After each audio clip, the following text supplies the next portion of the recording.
তো তিন অন্ধের বর্ণনা যখন হয়ে গেল, তখন একজন ভালো মানুষ মনে করছে যে সে তো কোনোদিন হাতি দেখেনি। এই তিন অন্ধের বর্ণনা শোনার পরে যে ব্যক্তি হাতি দেখেনি সে এখন বিভ্রান্তির মধ্যে পড়ে গেছে। ও এখন বুঝবে কি যে আসলে হাতি জাঁতার মতো না, খুঁটির মতো না, কুলার মতো। ও তো জানে হাতি একটা বিশাল জন্তু, কিন্তু তিনজন মানুষ বর্ণনা দিল, আমি এখন কোনটা গ্রহণ করব? উপায় আছে? উপায় নাই। ঠিক আমাদের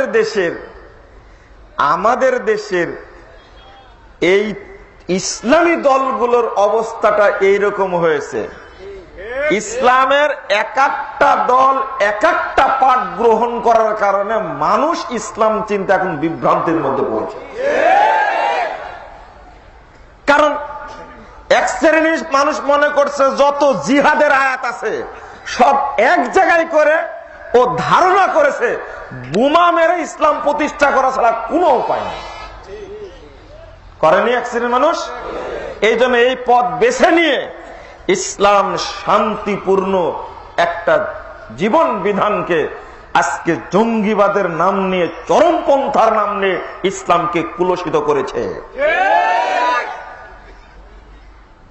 ওরা কেবল একদিক চিনেছে। আরেক শ্রেণীর মানুষ শুধু ফজিলত বর্ণনা করে ইসলামের 12টা বাজিয়েছে। শুধু ফজিলত। একবার সুবহানাল্লাহ বললে 1 কোটি নেকি হয় না, 49 কোটি নেকি হয়। থামেন, এটা একটা হাদিসের মর্যাদা নষ্ট করেছে। এই কথা একটা হাদিসের মর্যাদা নষ্ট করেছে। মুহাম্মদুর রাসূলুল্লাহ মুরব্বী আপনাকে বুঝাচ্ছে, আপনি বুঝেন। মুরব্বী আপনি বুঝেন বিষয়টা, আমার বক্তব্যটা বুঝেন আগে, আপনি রাখবেন না আমার উপরে।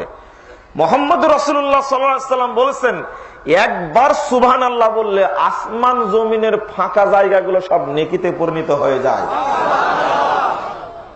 আপনি বললেন সুবহানাল্লাহ একবার বললে 49 কোটি নেকি হয়।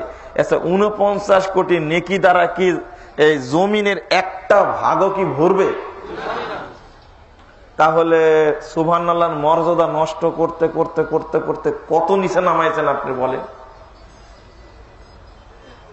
মনে হয় এটা বুঝলেন না আপনারা? বুঝছেন কি?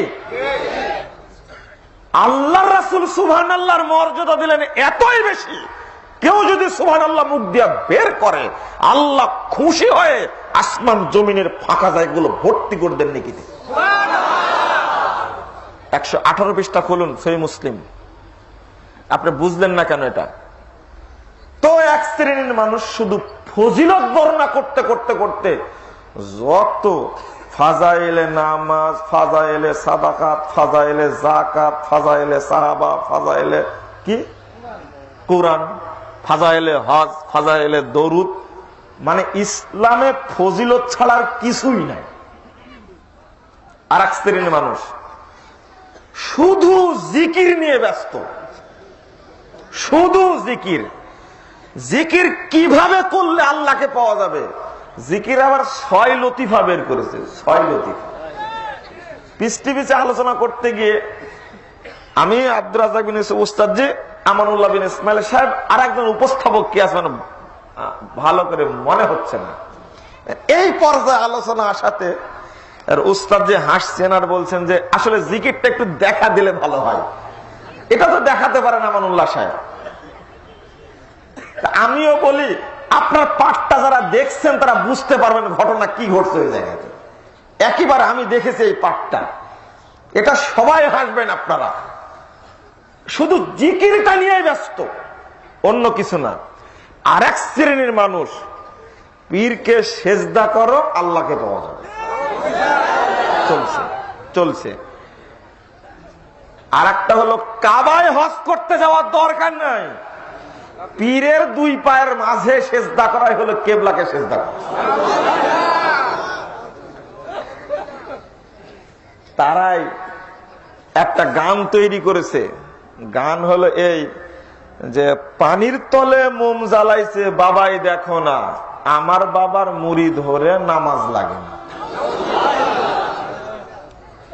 কত যে এইভাবে গান গাচ্ছে, তাদের কাছে পীর ভক্তি ছাড়া ইসলামের কোনো অংশই নেই।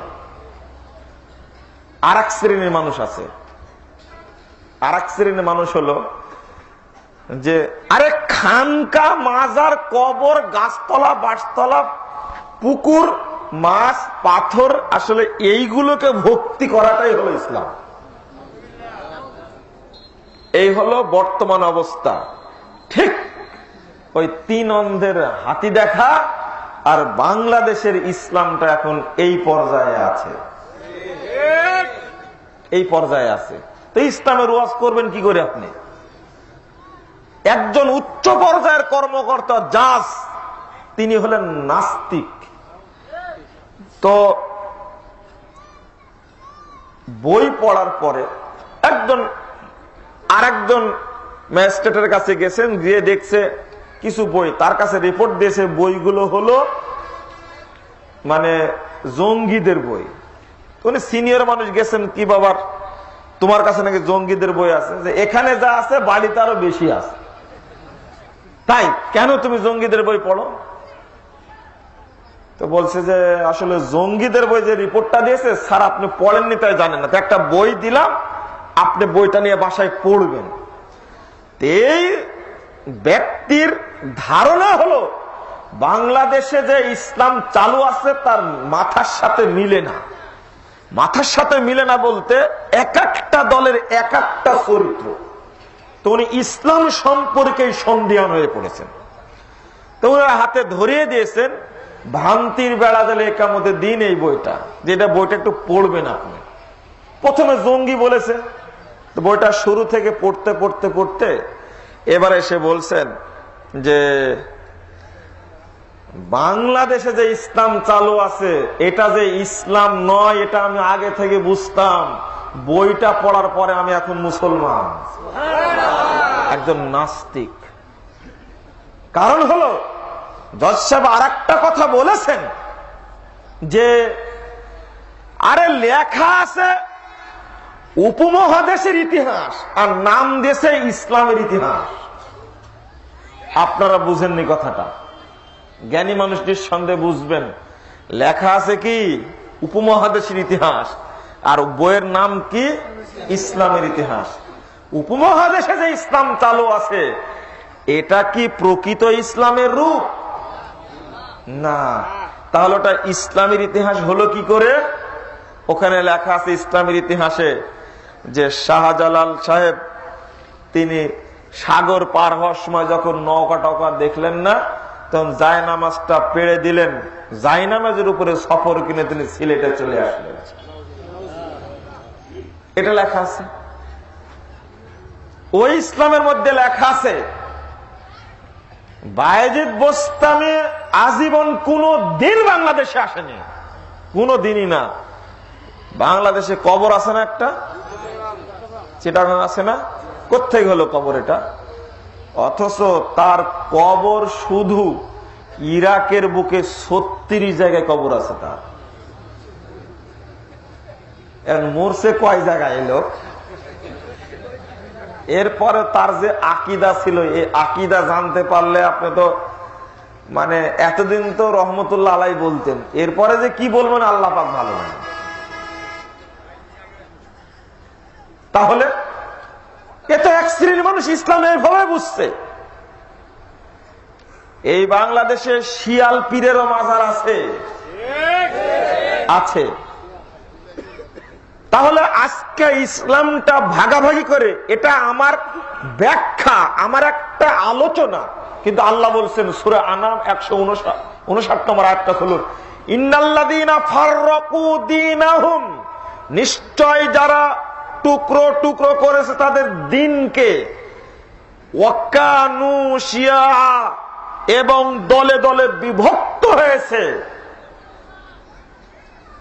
লাস্তা মিনহুম ফি শাই, হে মুহাম্মদ সাল্লাল্লাহু আলাইহি সাল্লাম আপনি তাদের অন্তর্ভুক্ত নন। এইভাবে ভাগ করে করে ইসলামের 12টা বাজিয়েছে, ইসলামকে শেষ করেছে।